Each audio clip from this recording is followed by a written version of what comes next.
Hello, welcome to my channel. My name's Ksenia. I'm an artist, book lover, and gardener. Here you see some sunflowers that actually collapsed during the rain today. So even though I normally don't cut them down, I felt like I had to in order to just enjoy them for a little bit longer.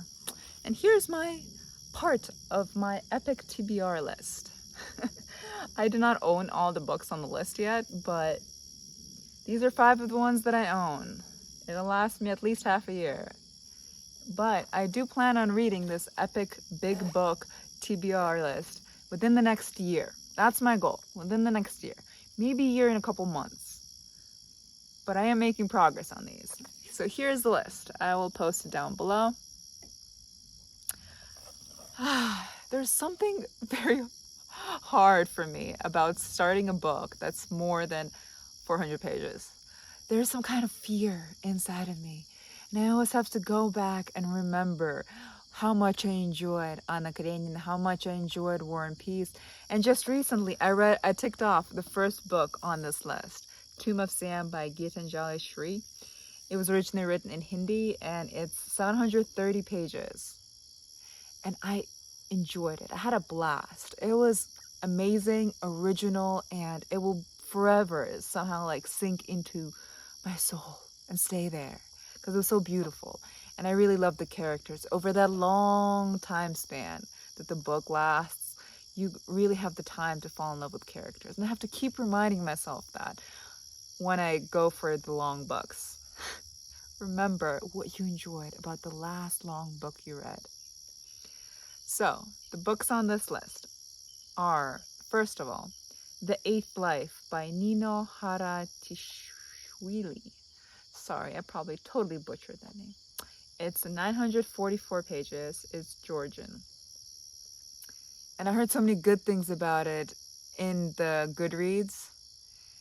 And it feels so immersive and so rich. I know I have to get around to it. The next book I actually got from a fellow BookTube follower, subscriber, commenter. It's one of the Pulitzer Prize winners, Lonesome by Larry McMurtry. It's a Western. It's 843 pages. It is a thick one. But after reading Willa Cather's book,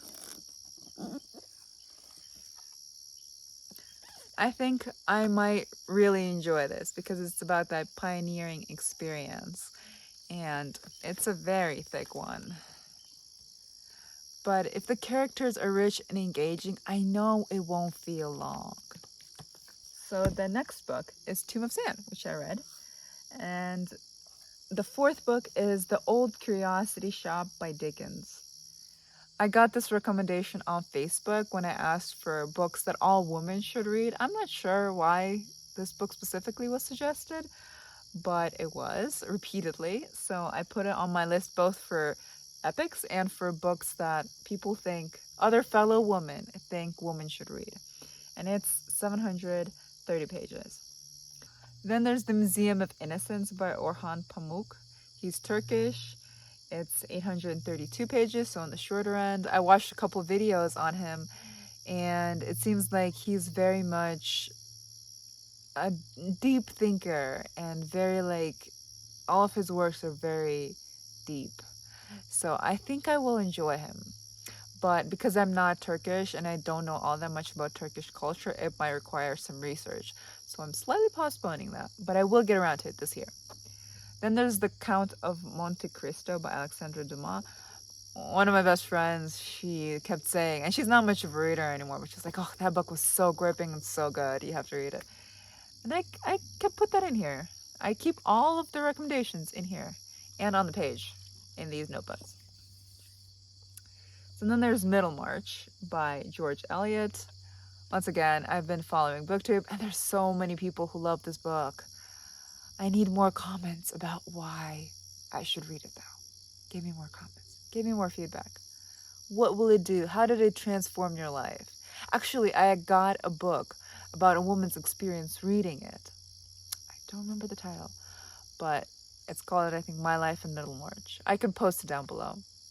And I plan on reading that first in order to get through the book, because I feel like that often enhances my experience of reading the book. I did the same with when I read Prue. I read a book on how Prue will change your life, and it was so good. Like it totally improved my experience of reading the book. So I plan to do the same with this one. And if there are any other reads you think I should read before getting into Middlemarch, please let me know. I think knowing the history and having a discussion with other people, even through just reading their books as a reaction, can really bring more depth to already very complex work, to make it even more worth it. So then there's the Cathedral by Ben Hopkins. Karl on his channel recommended this one, and I found that it's very nice and chunky, but it seems very immersive, and I love the intricacy of this cover actually a lot. So the next book is East of Eden by John Steinbeck. It's 602 pages. I consider it an epic everything that is over 500 pages, because 400 is already testing my patience. 500 is definitely an epic. I just recently got this beautiful Book of the Month old editions, and I really love the art, and I think they're just gorgeous. Like anything that's this gorgeous will definitely attract me to read it earlier. If you read this book, please let me know what you think. I know a little bit, some people didn't find it all that engrossing, but I hope it is. I read his Grapes of Wrath, and I really, really enjoyed it. But I was reading it alongside with a friend, and I found it very sad, so it might not be my go-to when I'm choosing my books, unfortunately. But he's so good at writing characters. I was just watching Carolyn and Emma's 24-hour readathon, and Carolyn was reading one of his shorter stories, and she was quoting him a little bit. And I was so in love with how he draws his characters and their conversation and the environment in which they just live so vividly. So the last book on this TBR list is the whole huge 3,500 long book series of My Struggle by Karl Ove Knausgaard. I don't know what to say about it, except for the fact that it's a very niche. I know I'm being repetitive, but I loved his first book. I loved so many of his essays that I read in his quartet series about the seasons, and I know that reading his books and really inhabiting his world, seeing all the minute details of our daily life, it somehow constantly touches me. And if this book is anywhere near as good as his first book and his essays, I know I will enjoy it. But it's a slow journey. I don't try to rush it. All the 592 pages in book 2. There's 6 books. 6 books. This might take me over the 1 year mark. Actually, I skipped one. Sorry. This is the last book. The Golden Notebook by Doris Lessing. It was once again on the 40 best books of the century. And I haven't read her. It's a prize winner of some kind. I love everything with notebook in the name, actually. So far, that has been my experience. I love writing in notebooks. I love reading about people. And this seems like a very narrative, internal kind of book. If you read it, let me know what you think. And I keep telling myself as I'm going through this list that if I remember the joy in really deeply connecting with these characters and how they start to feel so real, I will be able to start this list and finish it within a year.